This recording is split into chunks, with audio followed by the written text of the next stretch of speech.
Bonjour et bienvenue pour la critique No Popcorn du film Cloud Atlas des Wachowski et de Tom Tykwer. Mais avant de vous donner notre avis, tout de suite quelques images du film. I can't explain it, but I knew when I opened that door. A powerful déjà vu ran through my bones. That's it. The music from my dream. I just met her, and yet I have fallen in love with Louisa Ray.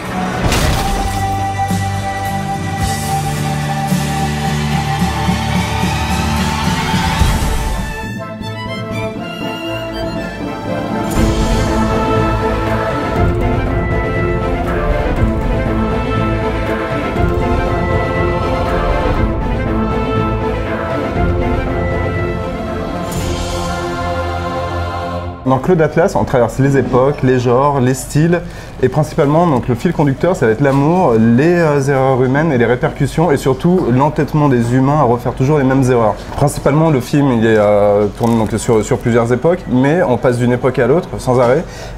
C'est toujours par boucle, donc on traverse chaque époque, à chaque fois c'est le même style de boucle, et on avance au fur et à mesure comme ça dans l'histoire. Donc c'est un peu compliqué à résumer le film. Le synopsis peut troubler, on peut dire voilà qu'est-ce qu'on va voir, c'est un peu étrange, mais le film est super fluide, super limpide, on comprend tout de suite dès la première boucle bouclée. En termes de scénario, ce qu'il y a à noter aussi, c'est que chaque segment, chaque histoire pourrait être un film à lui tout seul. C'est pas des petits sketchs simplement, ils ont chacun une histoire complète, des rebondissements, une conclusion. Le fait qu'ils soient entremêlés n'empêche pas que chaque film a été élaboré de façon assez précise. Et comme en sortie de projo, tu l'avais fait remarquer, c'est qu'à chaque fin de petite histoire d'époque, il y a un cliffhanger. Donc à chaque fois, on se dit « Ah zut !» Donc on arrive sur une autre époque, mais il y a encore un cliffhanger. Donc à chaque fois, on a envie de voir la suite. Il y a une comédie british un peu loufoque qui se passe de nos jours, où un éditeur essaie d'échapper à ses créanciers. Il y a un film de science-fiction par les auteurs de Matrix, mais à la Matrix dans l'univers cyberpunk.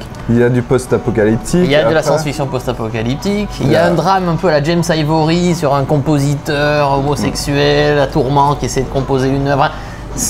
Parce qu'il y a de l'historique, naval, enfin il y a vraiment tous les. C'est très varié. Le scénario est vraiment maîtrisé parce qu'il est adapté d'un bouquin que nous n'avons pas lu, mais je vais m'empresser de lire. Je l'ai acheté justement pour voir. Il fait 700 pages.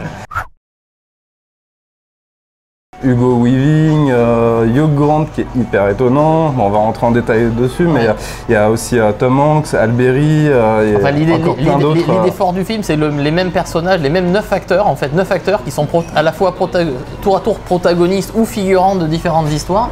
À la fois ils sont grimés, mais sans tomber dans le ridicule. Celui qui a peut-être le plus gros rôle dans toutes les époques, c'est Tom Hanks. Parce que en fait, c'est celui qui va avoir une évolution au fur et à mesure des époques. Mais disons qu'ils se répartissent en différentes catégories. Il y a des gens, des acteurs qui jouent des personnages dont l'âme est de façon récurrente mauvaise. Donc là, on retrouve Hugh Grant. Comme on l'a jamais vu. Jamais. Alors, mais Hugh Grant, c'est impressionnant. Si vous voulez voir Hugh Grant qui joue un cannibale dans les années 2200 et quelques, c'est dans Cloud Atlas. Mais même quand il fait un mec du gouvernement, il est pas mal, donc sans maquillage, il a une bonne interprétation. Enfin lui, c'est tout le temps une ordure, quelles que soient les époques, comme Hugo Weaving. Hugo Weaving, à croire que quand il bosse avec les Wachowski, c'est pour faire une ordure, une saloperie, et puis, pas que ça. Et puis vous le verrez dans un de ses rôles de salaud qu'il a sur les 6 histoires, il est 6 fois salaud en clair. Et il y en a une en particulier, une de ses apparitions qui est vraiment un peu plus décalée. Vous le verrez, c'est dans la comédie justement, vous l'avez jamais vu comme ça. Ah là c'est top de le voir comme ça. Et il y a aussi l'interprétation du vieux Georgie, le diable, donc l'espèce de mauvaise conscience de Tom Hanks, c'est super réussi, enfin ça apporte. Donc il y a des personnages maléfiques, et il y a ceux qui sont constamment bons. Donc là il y a Alberi.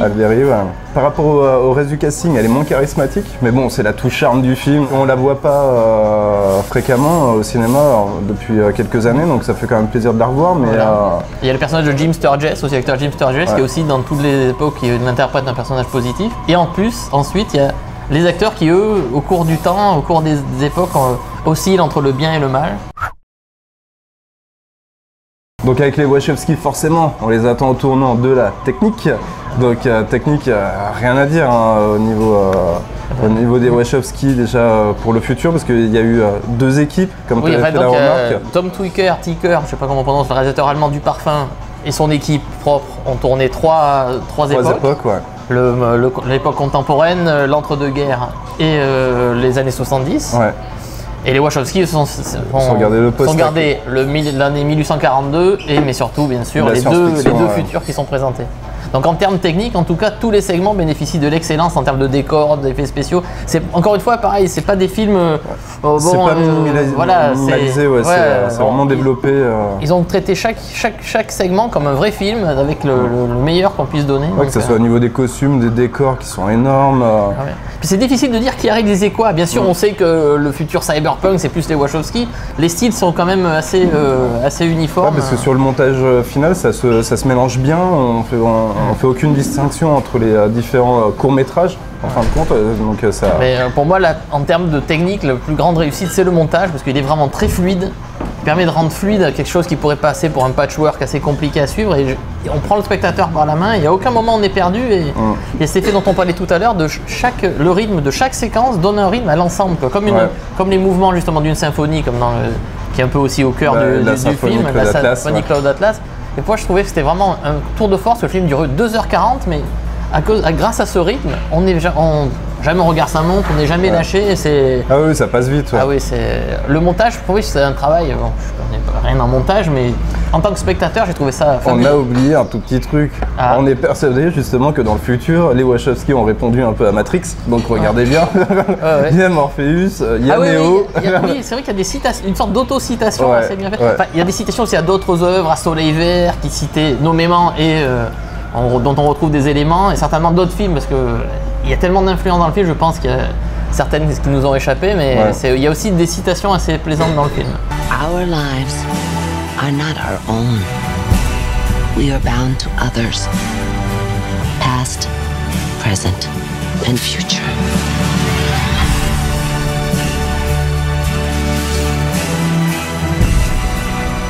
I believe there is another world waiting for us, a better world. And I'll be waiting for you there.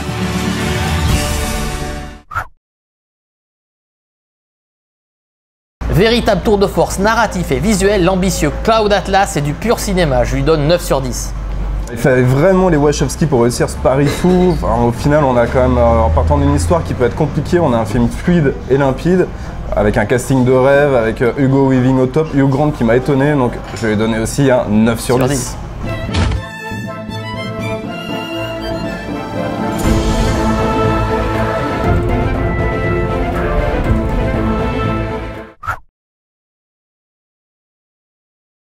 Cloud Atlas, des frères... des frères et sœurs, c'est ça. Des Wachowski. Voilà, le petit mouvement à la con. Alors dans Cloud... c'est dur à dire, quand même. On retrouve aussi Ben Whishaw, qu'on a vu récemment dans Milkshake. J'ai envie de dire que Cloud Atlas est un véritable tour de force visuel, et je me souviens plus. On refait.